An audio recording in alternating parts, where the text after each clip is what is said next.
Hello guys, આજે આપણે બનાવશું કેરી મરચાંનું અથાણું, તે પણ ઇન્સ્ટન્ટ ખાઈ શકાય તેવું.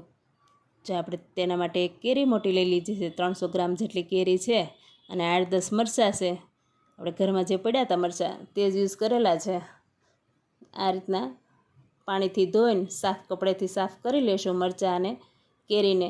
ત્યાર પછી આપણે ડંઠલ જે મરચાંના હોય તે નીકાળી લેવાના છે, એક સાઈડ કરી લેશું. ત્યાર પછી આપણે મરચાંના નાના નાના ટુકડા કરી લેવાના છે અને કેરીના પણ ટુકડા કરી લેશું. જો મરચાં આપણે ત્યારે ઘરમાં પડ્યા હતા તે યુઝ કર્યા છે. આપણે ઝાઝુ વરસ રાખવું હોય અને ઝાઝુ અથાણું બનાવવું હોય તો આપણે વઢવાણી મરચાં આવે છે તે એડ કરજો. આ રીતના કેરીના પણ કટકા કરી લેશું, તેને પણ ટુકડામાં કટ કરવાની છે. તમે આખી કેરી ગોઠલી નીકળી જાય ત્યાં સુધી બધું આપણે ગર હોય એ નીકાળી લેશું. સરસ એવું ગોઠલું ચોખ્ખું થઈ જાય ત્યાર પછી આપણે ઝીણા ઝીણા ટુકડામાં કેરી કટ કરી લેશું બધી. આ રીતના આપણે કેરી ઝીણી કટ થઈ જાય આપણે સોપરમાં ચોપ કરવાની છે. તો તમારે મિક્સરમાં પણ પ્લસ મોડમાં કરશો તો તેમાં પણ થશે, પણ થોડી એકસરખી થાય અને આમાં અધકચરું થાય તો સરસ એવું લાગે છે. આ સોપરમાં આપણે ચોપ કરશું એટલે સરસ એવી અધકચરી આપણી કેરી અને મરચાં બંને એમાં નાખીને ઝીણું ઝીણું કટ થાય છે સરસ એવું. ત્યાં સુધી આપણે એક વાસણમાં એડ કરી દઈશું, કટ થતું જશે એમ. ત્યાર પછી મરચાં નાખશું, મરચાંને પણ એ રીતના કટ કરી લઈશું.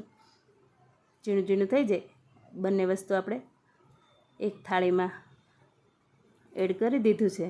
ત્યાર પછી આપણે એમાં મસાલા કરીશું. મસાલા કરવા માટે એક પેન લીધું છે, તેમાં 2 ચમચી વરિયાળી, 1 ચમચી રાઈ, 1 ચમચી જીરું નાખેલું છે, 1 ચમચી મેથી નાખેલી છે. બધું સારી રીતે થોડુંક શેકાય એ રીતના આપણે ગેસ ધીમો રાખીને શેકી લઈશું.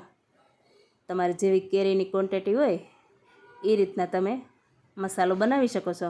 આપણી પાસે અત્યારે થોડું છે એટલે થોડો મસાલો બનાવ્યો છે. મસાલો થોડો શેકાઈ જાય, પાસ ઠરી જાય ત્યાર પછી આપણે મિક્સર જારમાં એડ કરીને અધકચરો વાટી લેશું.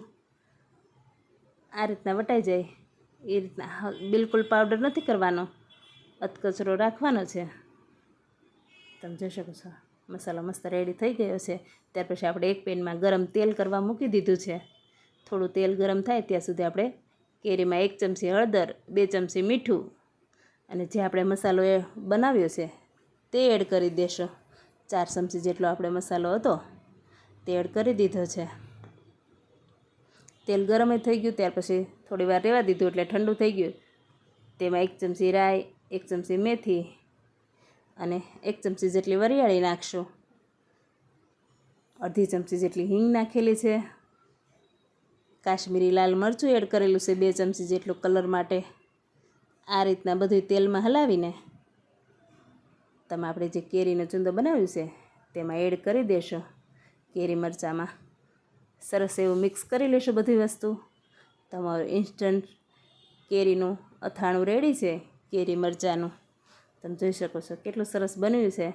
તમે તેલની ક્વોન્ટિટી થોડી ઓછી પણ રાખી શકો છો. મારાથી તેલ થોડું વધારે થઈ ગયું છે. તમારે ઇન્સ્ટન્ટ બનાવવું હોય, ઝાઝો સમય રાખવું હોય ન હોય તો તેલ ઓછું હોય તો પણ હાલે, અને વરસ રાખવું હોય તો તેલ ડૂબડૂબા રાખીએ છીએ આપણે બધા થાણામાં, એ રીતના આપણે તેલ વધારે રાખીશું. અત્યારે આપણે એક બરણી સાફ બરણીમાં ભરી લેવાના છે. તમે જોઈ શકો છો ઉપર સુધી આપણે વરસ રાખવું હોય તો આ રીતના ડૂબડૂબા તેલ હોય, અને અત્યારે ઇન્સ્ટન્ટ છે તો તમે ઓછું પણ રાખી શકો છો. બરણી ભરીને સ્ટોક કરી લેવાનો છે. સરસ અચાર આપણે ઇન્સ્ટન્ટ રેડી થઈ ગયું છે. તમે પણ ટ્રાય કરજો. લાઇક, શેર અને સબસ્ક્રાઈબ કરજો. Thank you.